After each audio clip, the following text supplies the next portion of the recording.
Você deve ter aprendido, lido ou pelo menos ouvido falar que existem elementos que, desde que mantidos da forma que são encontrados na natureza, da sua forma mais pura, são essenciais para a manutenção da vida humana.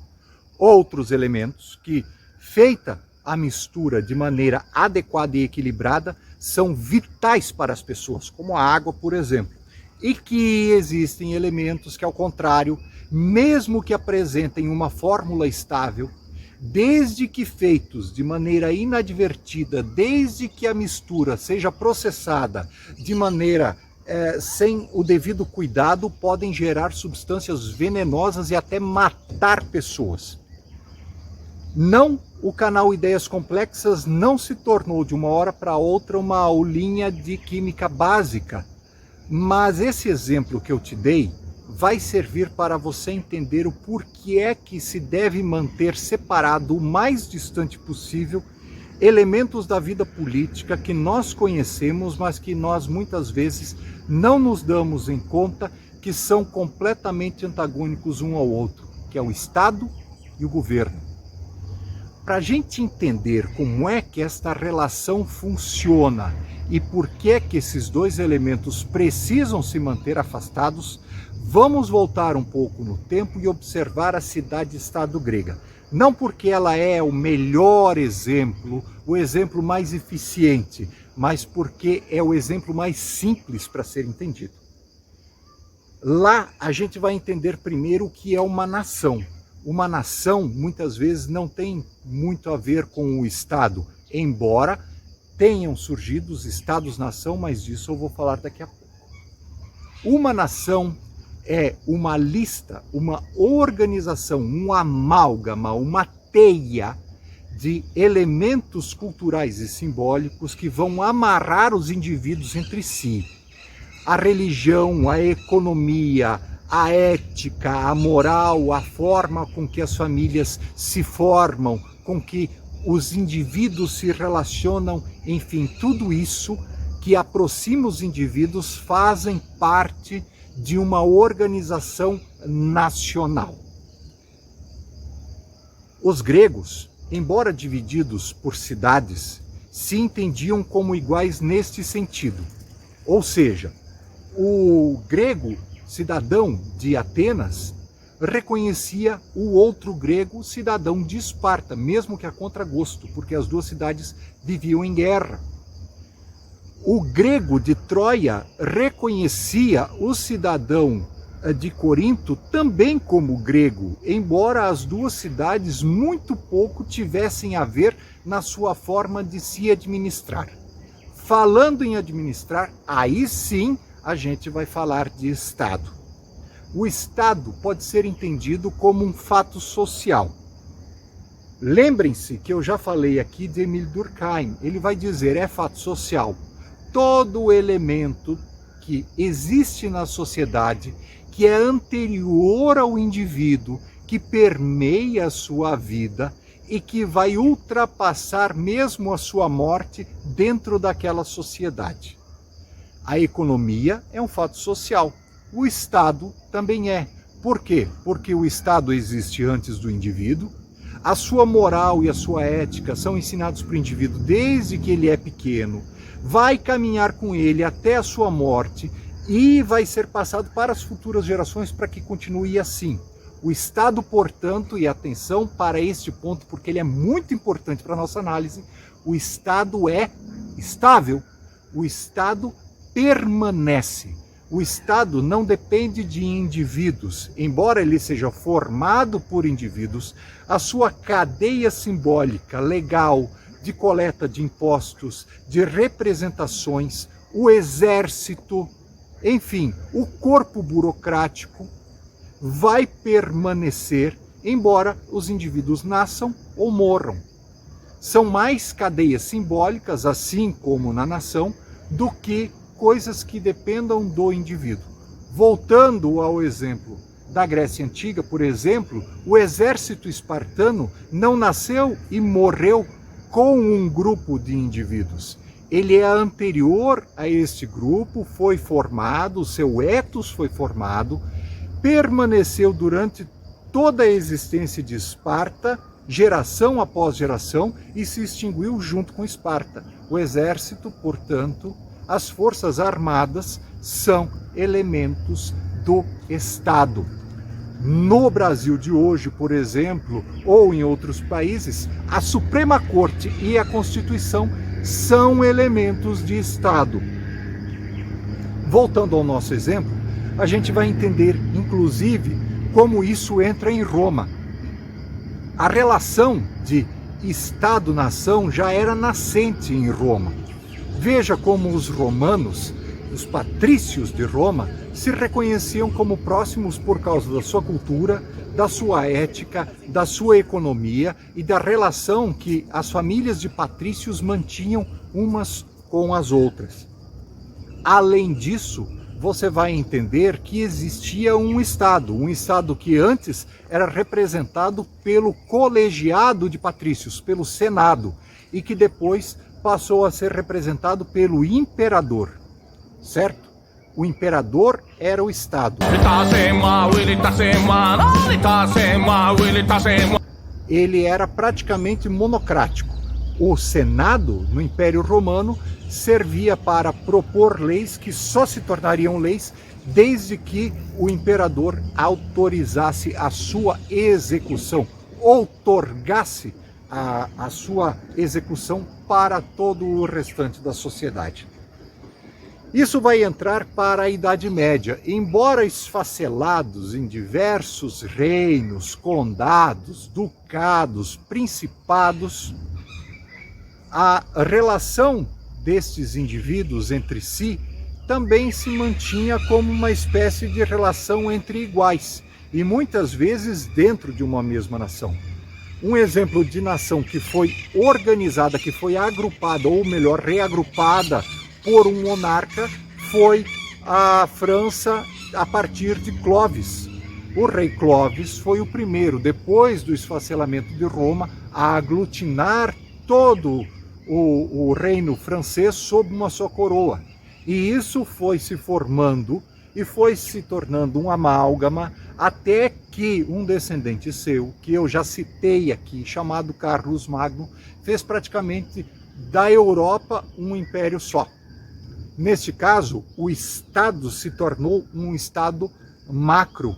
Ele não dava muito espaço para a nação. A nação estava esfacelada, existiam diversas nações dentro de um mesmo Estado. E isso gera uma grande confusão até hoje, porque tem gente que acha que o imperador é que domina um grande território, enquanto o rei domina um território pequeno e homogêneo. Se você ainda faz essa confusão, eu vou te convidar para assistir este vídeo que está aparecendo aqui no canto da tela, que mostra qual é a diferença entre imperador e rei. Voltando ao nosso assunto, com o fim da Idade Média, aliás, dentro dela ainda, em Portugal, surge o primeiro conceito de Estado-nação moderno, ainda no século XII. Portugal, sob uma só coroa, vai dizer: esta nação, a nação portuguesa, reunida em uma só língua. E no blog que você vai encontrar o link aqui embaixo, você vai encontrar uma dissertação de mestrado falando sobre a origem da língua portuguesa.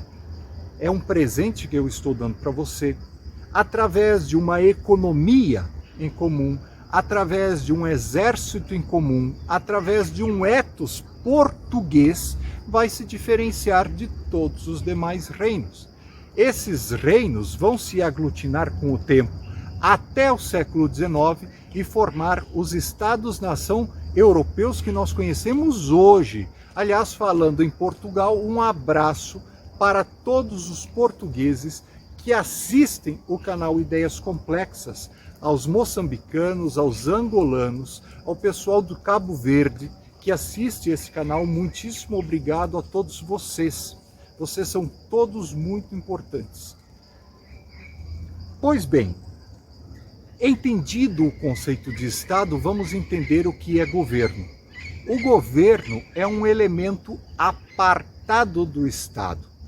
É um elemento que vai dar dinamicidade à administração pública.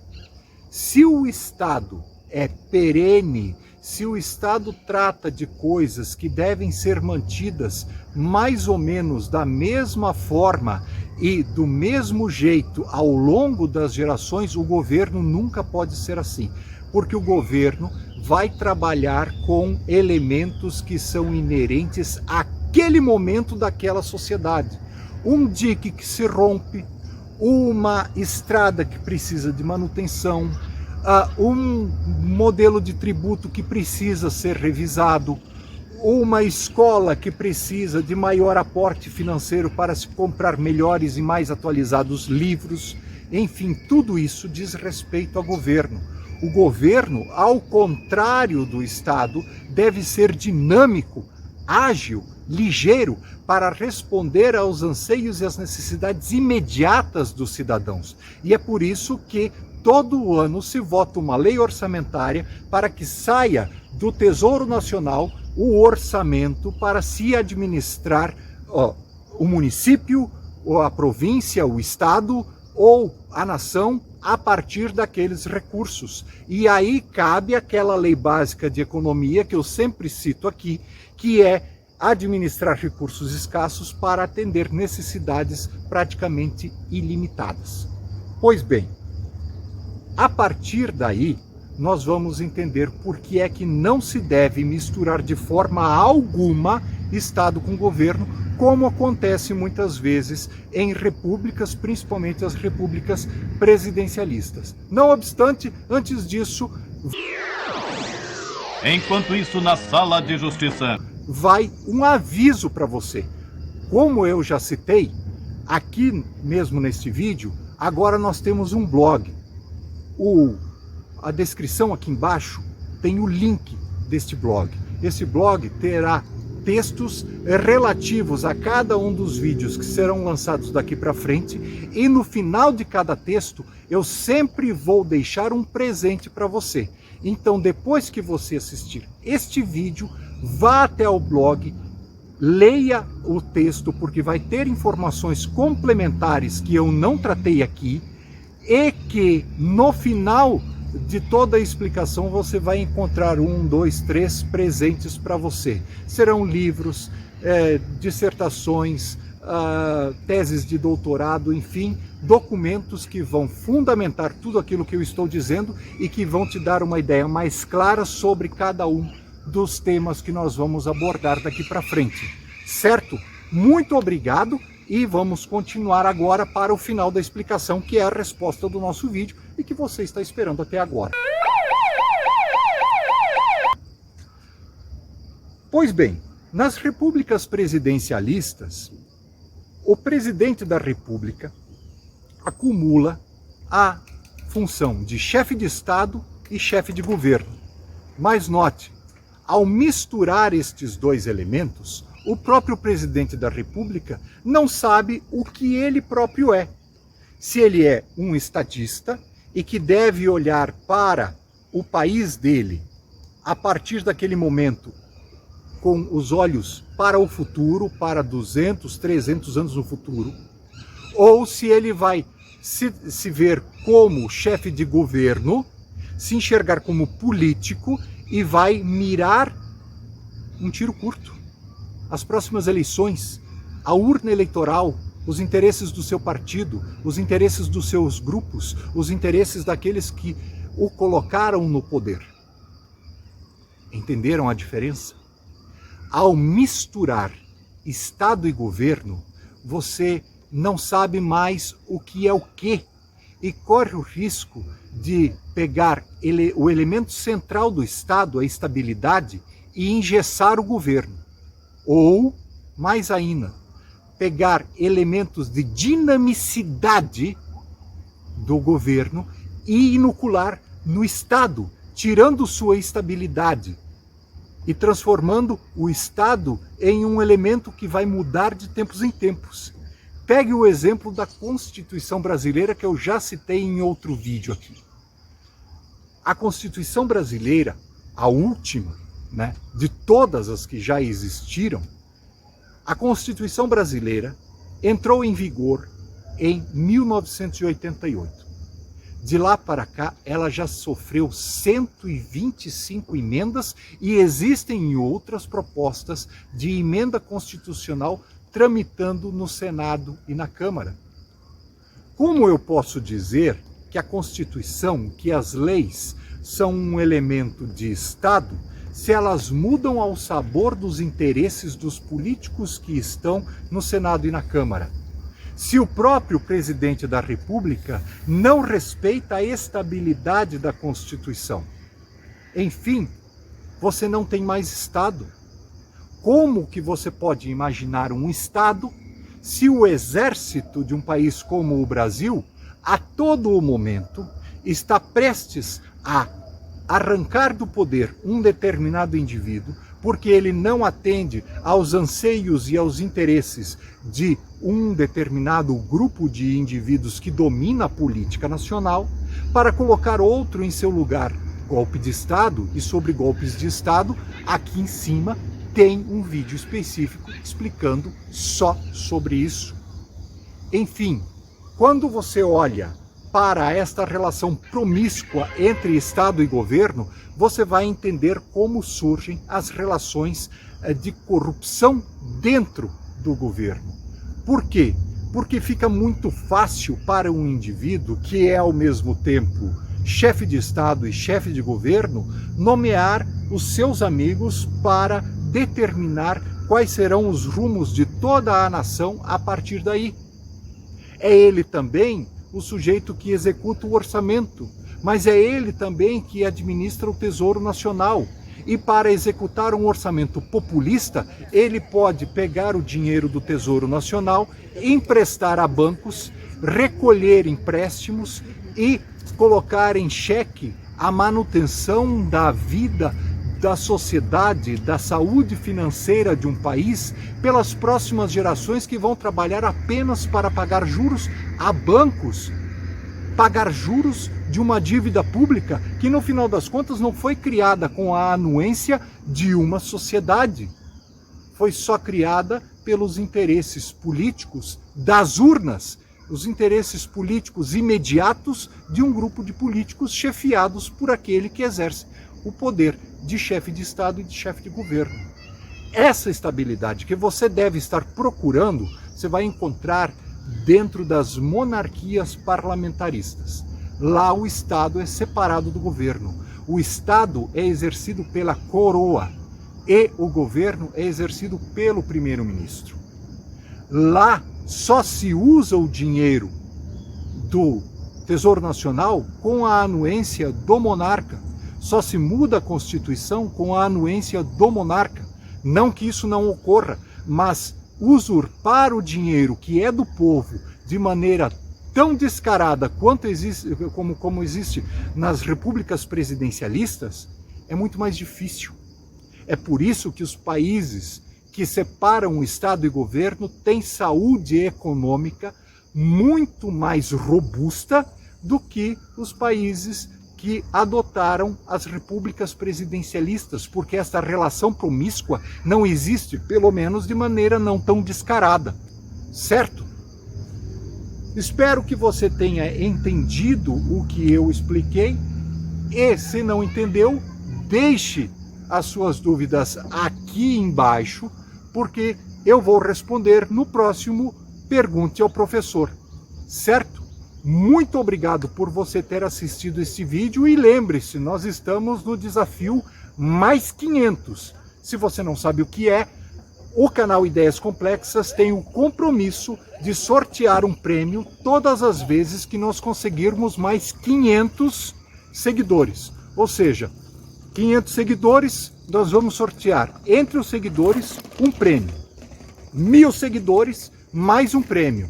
1.500 seguidores, outro prêmio. E assim vai. Ou seja, se você for seguidor do nosso canal, você está concorrendo a um prêmio e não é um prêmiozinho qualquer, é um prêmio muito bom. Esteja você no Brasil, em Portugal, Moçambique, Angola, não interessa, eu mando para você o prêmio se você for sorteado, então siga o canal. Muito obrigado mais uma vez por sua audiência, um beijo no seu coração, fique com Deus e até o próximo vídeo.